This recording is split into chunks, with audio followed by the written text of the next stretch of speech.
광야에서 삶을 배우다 세 번째 이야기. 목표를 위한 두 가지의 준비. 민수기 묵상 에세이 광야에서 삶을 배우다 정형구 목사. 목표를 위한 준비. 인생은 길 위의 학교입니다. 과거에서 미래로 이어지는 길을 걸으면서 우리는 배우고 또 배우면서 바뀌고 변화됩니다. 그렇게 길을 걷다가 인생 학교를 졸업하게 됩니다. 민수기는 길 위의 학교를 다니는 모든 학생들의 교과서입니다. 이 책에 실린 오래전 이스라엘 백성이 광야의 길을 통과한 이야기는 지금 현재 길 위의 학교를 다니는 우리에게 하나님을 믿고 인생길을 걷는 것이 어떠한 것이어야 하는지를 가르쳐 줍니다. 민수기는 이스라엘 백성이 애굽에서 종살이를 하다 모세의 인도 아래 출애굽한 장면에서 그 이야기를 시작합니다. 그들이 애굽을 빠져나올 때는 제대로 된 조직이 전혀 없었습니다. 그야말로 오합지졸 상태였습니다. 이렇게 애굽을 탈출한 지 50일째 되는 날, 그들은 드디어 시내산에 도착했습니다. 하지만 시내산은 그들의 최종 목적지가 아니었습니다. 그곳은 그들이 안주할 곳이 아니라 가나안이란 목적지를 향해 가기 위한 준비를 해야 할 곳이었습니다. 더군다나 그들이 가야 할 목적지인 가나안 땅은 개발을 완료하고 입주자를 기다리는 신도시처럼 그들을 기다리고 있는 곳이 아니었습니다. 그곳에는 막강한 가나안 족속들이 버티고 있었고 때문에 그들과 싸워 땅을 쟁취해야만 했습니다. 상황이 이렇다 보니 오합지졸 상태로 그 땅에 갈 수가 없었습니다. 그렇게 했다가는 가나안에 도착하기도 전에 길에서 적의 공격을 받아 다 죽을 수도 있었습니다. 따라서 그들에게는 준비가 필요했고 그 준비를 했던 곳이 바로 시내산이었습니다. 우리도 목표를 향하여 길을 갈 때는 먼저 준비를 해야 합니다. 준비 여부에 따라서 결과가 달라지기 때문입니다. 민수기 5장 1절부터 10절까지 말씀. 여호와께서 모세에게 말씀하여 이르시되 이스라엘 자손에게 명령하여 모든 나병 환자와 유출증이 있는 자와 주검으로 부정하게 된 자를 다 진영 밖으로 내보내되 남녀를 막론하고 다 진영 밖으로 내보내어 그들이 진영을 더럽히게 하지 말라. 내가 그 진영 가운데에 거하느니라 하시매 이스라엘 자손이 그같이 행하여 그들을 진영 밖으로 내보냈으니 곧 여호와께서 모세에게 이르신 대로 이스라엘 자손이 행하였더라. 여호와께서 모세에게 말씀하여 이르시되 이스라엘 자손에게 이르라. 남자나 여자나 사람들이 범하는 죄를 범하여 여호와께 거역함으로 죄를 지으면 그 지은 죄를 자복하고 그 죄값을 온전히 갚되 5분의 1을 더하여 그가 죄를 지었던 그 사람에게 돌려줄 것이요 만일 죄값을 받을 만한 친척이 없으면 그 죄값을 여호와께 드려 제사장에게로 돌릴 것이니 이는 그를 위하여 속죄할 속죄의 숫양과 함께 돌릴 것이니라. 이스라엘 자손이 거제로 제사장에게 가져오는 모든 성물은 그의 것이 될 것이라. 각 사람이 구별한 물건은 그의 것이 되다니 누구든지 제사장에게 주는 것은 그의 것이 되느니라. 민수기 8장 5절에서 13절까지 말씀. 여호와께서 모세에게 말씀하여 이르시되 이스라엘 자손 중에서 레위인을 데려다가 정결하게 하라. 너는 이와 같이 하여 그들을 정결하게 하되 곧 속죄의 물을 그들에게 뿌리고 그들에게 그들의 전신을 삭도로 밀게 하고 그 의복을 빨게 하여 몸을 정결하게 하고 또 그들에게 수송아지 한 마리를 번제물로 기름 섞은 고운 가루를 그 소제물로 가져오게 하고 그 외에 너는 또 숫송아지 한 마리를 속죄 제물로 가져오고 레위인을 회막 앞에 나오게 하고 이스라엘 자손의 온 회중을 모으고 레위인을 여호와 앞에 나오게 하고 이스라엘 자손이 그들에게 안수하게 한 후에 아론이 이스라엘 자손을 위하여 레위인을 흔들어 바치는 제물로 여호와 앞에 드릴지니 이는 그들에게 여호와께 봉사하게 하기 위함이라. 레위인으로 숫송아지들의 머리에 안수하게 하고 내가 그 하나는 속죄 제물로 하나는 번제물로 여호와께 드려 레위인을 속죄하고 레위인을 아론과 그의 아들들 앞에 세워 여호와께 요제로 드릴지니라. 두 가지 준비. 앞에서 본 대로 모세는 두 종류의 조직을 갖췄는데 하나는 20세 이상의 청년을 중심으로 한 군대 조직이었고 다른 하나는 레위 지파를 중심으로 한 제사장 조직이었습니다. 군대 조직은 적들의 공격으로부터 백성을 보호하는 한편 가나안에 들어가 적들과 싸우기 위한 것이었습니다. 그런데 흔히 사람들은 가나안에 이르고 정복하기 위해 필요한 것으로 군대 조직만을 생각하는 경향이 있습니다. 즉 어떤 공동체나 조직 또는 나라를 세울 때 현실적인 힘의 조직인 군사, 정치, 경제 등의 구조만 있으면 된다고 생각하는 것입니다. 하지만 모세는 군대만 조직하지 않고 레위인을 중심으로 한 제사장 조직도 만들었습니다. 여기에 모세의 지혜가 있는데 사실 그는 군대 조직보다 제사장 조직에 더 큰 비중을 두고 관심을 쏟았습니다. 대체 제사장의 역할이 무엇이길래 그랬을까요?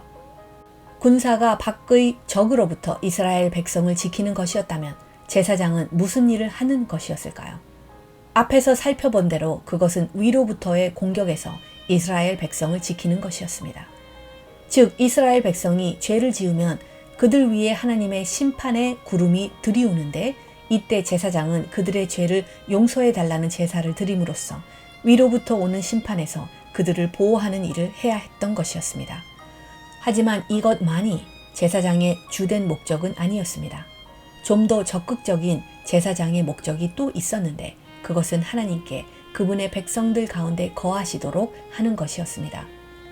이스라엘 백성은 이러한 제사장들의 사역을 통해 그들의 진영 중앙에 있는 성막에 하나님께서 거하시도록 했습니다. 그럼으로써 최고 사령관이신 하나님께서 그들의 중앙에 머무시고 그들과 동행하시도록 했습니다. 이처럼 모세는 백성들로 하여금 군대 조직에서 오는 그들의 힘만 의지하지 않고 제사장 조직을 통해 임하시는 하나님의 놀라운 능력을 의지하도록 했습니다. 마찬가지로 오늘날 우리에게도 광야의 길을 걸어갈 때 두 가지 조직, 곧 군대 조직과 제사장 조직이 필요합니다. 군대 조직은 우리가 가진 힘을 조직화하고 우리의 능력을 잘 준비하고 연마하는 것을 의미합니다. 우리는 우리에게 주어진 달란트와 기회를 잘 사용하여 열심히 노력하고 공부하고 그래서 우리에게 있는 능력과 자질을 극대화해야 합니다. 하지만 이것이 전부가 되어서는 안 됩니다. 여기에 한 가지가 더 필요한데 그것이 바로 제사장 조직입니다. 즉 하나님의 능력을 의지하고 그분의 능력이 우리에게 임하도록 그분을 붙드는 것이 매우 중요합니다. 청년들은 먼저 자기에게 있는 가능성을 개발하기 위해 최선을 다해야 합니다. 그럼으로써 광야를 걷는 강력한 군대가 되도록 노력해야 합니다. 그러나 그것만으로는 충분치 않습니다. 청년들은 무엇보다 먼저 하나님의 능력을 붙들어야 합니다.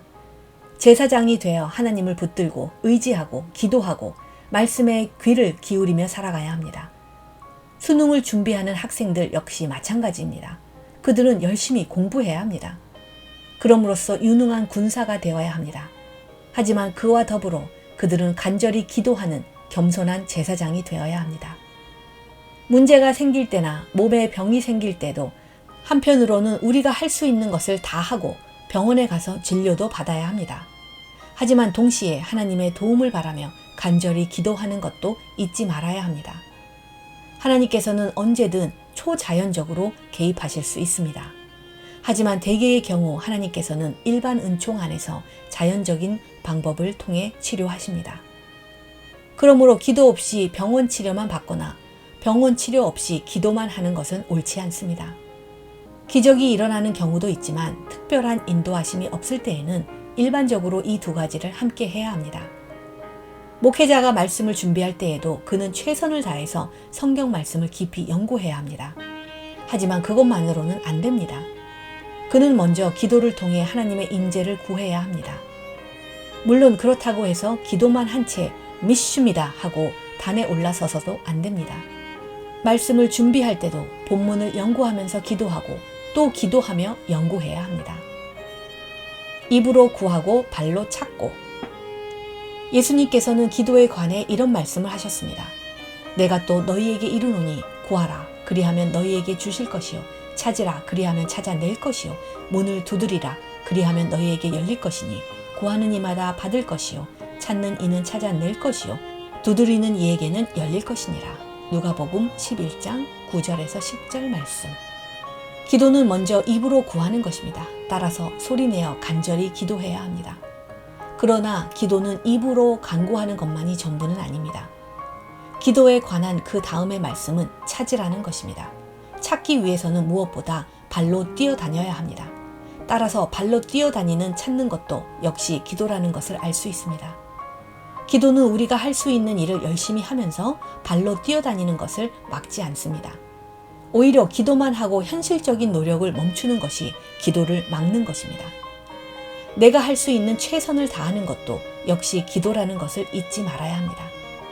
그 다음 기도에 관한 말씀은 문을 두드리라는 것입니다. 문을 두드리는 이유는 문이 아직 열리지 않았기 때문입니다. 문을 열리지 않고 해결의 기미가 보이지 않으면 포기하기 쉽습니다. 그러나 포기하지 않고 열릴 때까지 기다리는 것도 역시 기도입니다. 이처럼 예수님께서는 입으로 구하고 발로 뛰고 또 인내하며 기다리는 것 전부를 기도라고 말씀하셨습니다. 이런 점에서 우리가 제사장 조직을 갖추고 성막에서 제사 드리는 것만을 기도라고 할 수는 없습니다. 군대 조직을 갖추어 현실적인 준비를 하는 것도 역시 기도이기 때문입니다. 이 둘은 결코 분리할 수 없는 것입니다. 우리는 하루를 시작하면서 오늘 해야 할 일을 살펴보고 그 일을 위해 현실적으로 최선의 노력을 다해야 합니다. 하지만 동시에 큐티책을 꺼내 말씀과 기도로 하루를 준비하는 시간도 역시 필요합니다. 광야의 길을 걸어갈 때 두 발로 걸어가야 하듯이 현실적인 준비와 영적인 준비가 함께 있어야 합니다. 그럴 때 광야의 길을 바르게 걸어갈 수 있습니다. 성결을 구하다. 광야의 이스라엘이 군대 조직과 제사장 조직을 준비할 때 군대 조직은 20살 이상 남자들을, 제사장 조직은 레위인을 중심으로 했습니다. 또한 12지파가 3지파씩 나눠져 각각 동서남북을 향하여 진을 치고 중앙에는 하나님의 임재가 있는 성막이 위치하도록 했습니다. 이렇게 조직한 후 이스라엘 백성은 곧바로 가나안을 향해 나아갔을까요? 아닙니다. 조직을 갖춘 후에는 그 조직이 제대로 작동하도록 하기 위해 훈련을 해야 합니다. 군대를 조직한 후에는 군사훈련을, 제사장을 조직한 후에는 제사법에 대한 훈련을 해야 합니다. 시내산에서 한 일이 바로 그런 일이었습니다. 그런데 이런 준비들만이 전부는 아니었습니다. 이후 모세가 가장 강조했던 것이 한 가지 더 있었습니다. 그것이 무엇이었을까요? 바로 성결함이었습니다. 모세는 이스라엘 공동체를 성결케 하는 작업을 했습니다. 이를 위해 그는 먼저 12지파가 진치고 있는 진영으로부터 피부 질병이 있는 자들을 분리시킵니다. 이는 1차적으로 위생적인 필요 때문이기도 했지만 또 한편으론 공동체를 신체적으로 성결케 하기 위한 것이기도 했습니다. 이후 모세는 백성들 사이에 생겨난 갈등이나 거짓말, 사기와 같은 것들을 해결하게 함으로써 공동체의 내적 관계를 성결하게 합니다. 또한 12지파의 지휘관들로 하여금 하나님께 제사 드리는 데 필요한 예물을 바치도록 함으로써 지도자들을 성결케 합니다. 그리고 성막을 돌보도록 선정된 레위인들을 성결하게 합니다. 또 비록 레위인은 아니지만 하나님께 헌신하기 원하는 사람들은 남녀 구별 없이 거룩함의 서원을 통하여 나실인으로 자원하게 합니다. 모세가 두 조직을 만든 후 곧바로 이 두 조직을 성결케 하는 일에 집중했다는 점을 주목할 필요가 있습니다.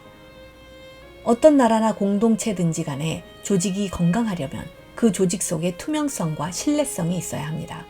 이것 없이 단순히 조직을 갖추고 훈련으로 그 조직을 강화하기만 하면 된다고 생각하는 것은 오산입니다. 모세는 이것을 잘 알았습니다.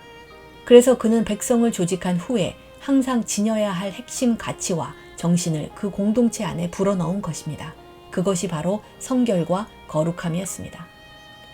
모세가 이토록 성결을 강하게 강조한 이유는 성결의 가치, 즉 정직성과 도덕성과 투명성이 없는 공동체는 지속 가능하지 못하기 때문이었습니다. 하지만 그보다 더 중요한 것은 그런 공동체에는 하나님께서 함께 계시지 않기 때문이었습니다.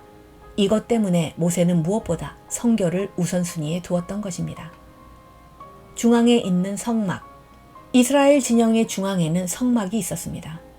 성막은 하나님께서 거하시는 곳입니다. 따라서 성막을 진영의 중앙에 두었다는 것은 하나님께서 이스라엘 공동체의 중심에 계셔야 한다는 뜻입니다. 곧 하나님께서 왕이 되시어 이스라엘 백성을 이끌어 가셔야 한다는 것인데 모세는 이것이 얼마나 중요한지를 잘 알고 있었습니다. 하나님의 동행 없이 이스라엘 백성의 능력만으로는 결코 광야를 통과할 수 없었기 때문입니다. 인생이란 광야의 길을 갈 때 정말 중요한 것은 하나님께서 우리와 함께 동행하시는 것입니다. 우리의 힘만으로는 갈 수 없습니다. 하나님께서 함께 가셔야만 합니다. 즉 성막이 우리 삶의 중앙에 있어야 합니다. 물론 인생의 길을 걸을 때 어떤 길을 걷는가가 중요한 문제일 수 있습니다.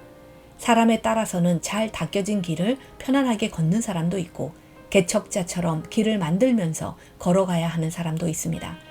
그야말로 각자가 걸어가는 길이 다 다릅니다. 그러나 누구든지 결국 자신만의 길을 걸어야 합니다. 따라서 길을 걸어갈 때 정말 중요한 것은 어떤 종류의 길을 걷느냐가 아니라 누구와 함께 걷느냐는 것입니다. 국가 지도자의 경우에는 그 길에 국민들이 함께 하느냐 또는 그 길을 국민이 인정하느냐 하는 것이 중요하고 우리 그리스도인의 경우에는 우리가 가는 길에 하나님께서 동행하시느냐 또는 그 길을 하나님께서 인정하시느냐 하는 것이 중요합니다. 세상의 그 어떤 것도 하나님께서 우리의 길에 함께 하신다는 것보다 귀한 것은 없습니다. 우리는 예배를 마칠 때마다 축도를 받습니다. 축도는 하나님께서 복 내려주심을 선언하는 것입니다. 그런데 이때 선언하는 복의 내용이 무엇입니까? 그것은 성자의 은혜와 성부의 사랑과 성령의 임재가 항상 당신의 길에 함께 하시길 축원합니다. 라는 내용입니다. 여기서 핵심은 삼위 하나님의 동행입니다. 삼위 하나님과의 동행이야말로 최고의 축복입니다. 능력과 사랑의 하나님께서 우리와 함께 동행하시는 것보다 더 귀한 것은 없기 때문입니다. 동행의 조건. 우리의 삶에서 하나님께서 늘 동행하시도록 하기 위해서는 가장 중요한 조건이 있습니다.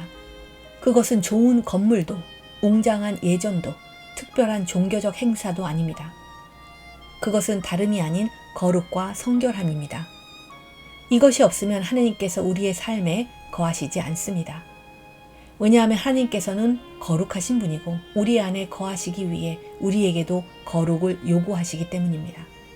그래서 모세는 하나님의 임재와 동행하심을 위해 공동체로 하여금 자기 안에 정결치 못한 것을 제거하고 죄를 용서받고 사람들 사이에 공의와 정직함이 세워지도록 한 것입니다. 신약에서 바울 사도도 하나님의 뜻은 이것이니 너희의 거룩함이라. 데살로니가 전서 4장 3절 말씀이라고 가르쳤습니다. 광야의 길을 걸을 때 하나님께서 동행하시는 것이 가장 중요하며 최고의 축복임을 믿는다면 우리는 청결함을 최우선의 가치로 추구해야 합니다. 내적 거룩함을 중심 가치로 붙들어야 합니다. 하나님과의 동행이라는 결코 포기할 수 없는 최상의 축복을 붙들기 위해 모세가 가장 먼저 강조한 것이 성결함이었음을 기억하십시오. 성결 어떻게? 우리가 사는 시대에서 성결함을 유지하는 것은 결코 쉬운 일이 아닙니다. 민수기가 기록된 당시 이스라엘 백성의 삶은 적어도 오늘날처럼 정신없이 복잡하지는 않았습니다. 따라서 성결함을 유지하기 어렵다는 면에서는 우리가 사는 21세기가 훨씬 더 가혹한 광야라고 할 수 있습니다. 구약 시대에는 성결을 지키기 위해서 음식을 정결한 것과 부정한 것으로 구분했습니다. 이렇게 구분한 것은 공동체 안의 위생을 확보하려는 목적뿐 아니라 이방 종교의 우상 숭배 제의와 선을 그음으로써 이들을 거룩하게 구별하려는 목적도 있었습니다. 하지만 무엇보다도 중요한 목적은 정결한 음식물을 보고 먹음으로써 그들로 하여금 하나님 앞에서 항상 마음의 성결함을 유지해야 함을 기억하도록 하는 것이었습니다. 당시에는 강한 유혹들로 먹는 것이 많았기 때문에 성결하기 위해서는 무엇보다 입을 지키는 것이 중요했습니다. 그러나 오늘날은 세상이 달라졌습니다. 앞에서도 말했듯이 오늘날 성결을 지키는 것은 훨씬 힘든 일이 되었습니다. 컴퓨터, 인터넷, 스마트폰의 등장으로 생활은 매우 편리해졌지만 오히려 이것 때문에 자신을 지키는 것은 훨씬 더 어려워졌습니다. 터치 몇 번이면 정결치 못한 생각이나 이미지가 금방 내 속으로 들어올 수 있습니다. 그래서 오늘날 성결을 지키기 위해서는 입보다 눈을 더 조심해야 합니다. 그러나 단지 조심만 한다고 해서 성결함을 유지할 수 있는 것은 아닙니다. 우리는 성결치 못한 것은 비우고 성결한 것은 채우는 매일의 노력을 지속해야 합니다. 그런 점에서 매일 하나님과 조용한 시간을 갖는 큐티는 우리의 마음속에 죄를 비우고 말씀을 채우게 하는 좋은 도구입니다. 이렇게 비우고 채우면 우리의 마음이 빛에 거할 수 있습니다. 내 생각을 비우고 하나님의 생각으로 채우고 부정적인 마음을 비우고 긍정적인 마음을 채우고 절망의 생각을 비우고 절대 소망의 생각을 채우는 비움과 채움의 영적 호흡을 계속할 때 우리는 비로소 성결을 유지할 수 있는 것입니다. 그렇게 하면 하나님께서 우리와 함께 계시고 동행하십니다. 광야보다 더 가혹한 광야. 민수기의 이스라엘 백성들은 광야의 길을 걸었습니다. 그런데 21세기의 도시에서 살아가면서 그때의 광야보다 더 가혹한 광야의 길을 걷고 있는 우리는 대체 이 길을 어떻게 걸어가야 할까요? 앞에서도 여러 번 지적했듯이 먼저 군대 조직과 제사장 조직, 이 둘이 함께 균형을 이루어야만 합니다. 현실적인 준비는 많이 하면서 정작 영적인 준비에는 소홀하거나 반대로 현실적인 준비는 하지 않고 기도만 할 것이 아닙니다. 두 가지 준비가 균형을 이루어야 합니다. 이는 교회의 경우도 마찬가지입니다. 교회는 세상 속에서 거룩한 군대여야 합니다. 세상의 죄와 맞서 싸워야 하기 때문입니다. 하지만 오히려 세상이 교회 안에 들어와서 그 거룩함을 훼손하게 되면 교회는 반드시 개혁이 일어나야 합니다. 한편 교회는 세상 속에서 제사장이기도 합니다. 세상을 섬기는 제사장으로서 이타적인 공동체가 되어야 합니다. 만약 그렇지 못하다면 교회는 또다시 개혁되어야 합니다. 일찍이 교회가 거룩성과 이타성, 이 둘 중에 하나 혹은 둘 다 잃어버렸을 때 종교 개혁이 일어났습니다. 그런데 이 종교 개혁은 한 번으로 끝나는 것이 아닙니다. 종교 개혁은 지금도 계속되어야 하는 현재 진행형입니다. 이는 세상 속에서 군대이면서 제사장인 교회가 지녀야 할 숙명이기도 합니다. 이러한 교회가 되기 위해서 중요한 것은 효율성과 좋은 프로그램 등과 같은 것들이 아닙니다. 어떤 교단이냐, 어떤 교파냐가 중요한 것도 아닙니다. 무엇보다 가장 중요한 것은 성결함입니다. 성결함이 없으면 세상 속에 있는 교회 안에 하나님께서 거하시지 않습니다. 하나님이 거하시지 않는 교회는 이 세상에 아무런 소용이 없습니다. 교회는 이 땅에서 광야의 길을 걷는 공동체로서 안으로는 자기를 성결케 하는 한편 밖으로는 세상을 공의롭고 새롭게 하는 공동체가 되도록 노력해야 할 것입니다. 광야에서 삶을 배우다 네 번째 이야기는 다음 시간에 계속됩니다.